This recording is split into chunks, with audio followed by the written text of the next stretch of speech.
धार की भोजशाला में एएसआई सर्वे के बाद मध्य प्रदेश हाईकोर्ट की इंदौर बेंच में चल रही सुनवाई के बाद 15 मई को भोजशाला को मां सरस्वती मंदिर घोषित किए जाने के फैसले को लेकर मुस्लिम पक्ष की ओर से सुप्रीम कोर्ट में चुनौती दी गई थी, जिसमें वरिष्ठ अधिवक्ता हुजैमा अहमदी और अधिवक्ता निजाम पाशा पक्ष ने जल्द सुनवाई की मांग की थी।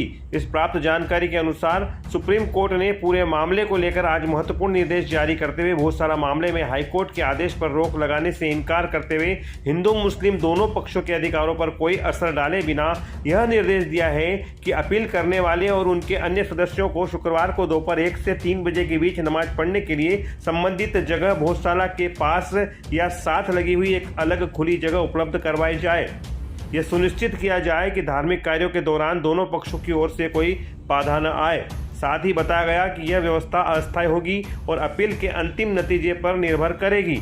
वहीं भोजशाला भवन को लेकर एएसआई ढांचागत कोई बदलाव अदालत को सूचित किए बगैर नहीं करने की बात कही गई है। साथ ही नोटिस जारी करते हुए 3 सप्ताह बाद अगली सुनवाई होने की बात कही गई है, जिससे भोजशाला में वर्तमान में हाई कोर्ट के निर्देशों के बाद से कोई नया बदलाव नहीं होगा और हिंदू समाज प्रतिदिन सूर्योदय से सूर्यास्त तक निर्विघ्न रूप से दर्शन पूजन करता रहेगा।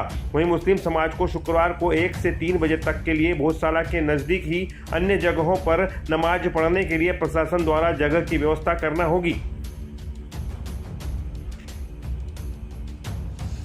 देखिए, जितना आपने सुना है इतना जानकारी ली गई है कि इनको नमाज के लिए व्यवस्था दी गई है ना।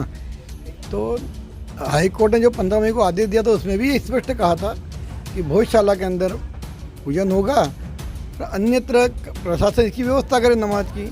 नया कुछ भी नहीं आदेश में, वही आदेश का पुनर्वाचन हुआ है कि नमाज की व्यवस्था करना अलग से। तो नया तो कुछ है नहीं इसमें। स्वरूप है भोजशाला का, उसमें भी परिवर्तन को लेकर कोई बात नहीं। भाई ये तो ये था इसलिए ना भाई, कोई भी खील नहीं ठोकना, ये तो यहाँ भी आदेश हुआ है हाई कोर्ट में भी, वहाँ भी यही कहा है। तो भाई मेरा कहने मतलब ये है कि 42 में इस नमाज के बदले में इनको वक्ता और मार्ग पर एक मस्जिद बना के दे चुके हैं सरकार, जिसका नाम है रहमत मस्जिद, परागसिर के सामने राजा की रहमत। तो बार बार अन्य स्थान मांग करके कब्जा करके इस प्रकार बार बार जगह दी जाती है, तो ये भी इनका तरीका गलत है। प्रशासन को उन सबका भी मूल्यांकन करना चाहिए कि बार बार यहाँ नमाज के नाम पर मंदिर में कब्जा करना और अन्य जगह मांगना। तो जो आदेश हुआ उसका पालन का स्वागत करते हैं, लेकिन मंदिर को यथावत रखा गया है, कहीं से परिवर्तन नहीं किया है। हिंदू समाज को पूजन करने का जो अधिकार 15 मई को हाईकोर्ट ने दिया था वही आदेश वहाँ पर भी है। नमाज की व्यवस्था तो बसंत पंचमी भी हुई थी, तो अभी भी होगी। प्रशासन की व्यवस्था करे, लाइन ऑर्डर मेंटेन करने का काम प्रशासन प्रशासन का है।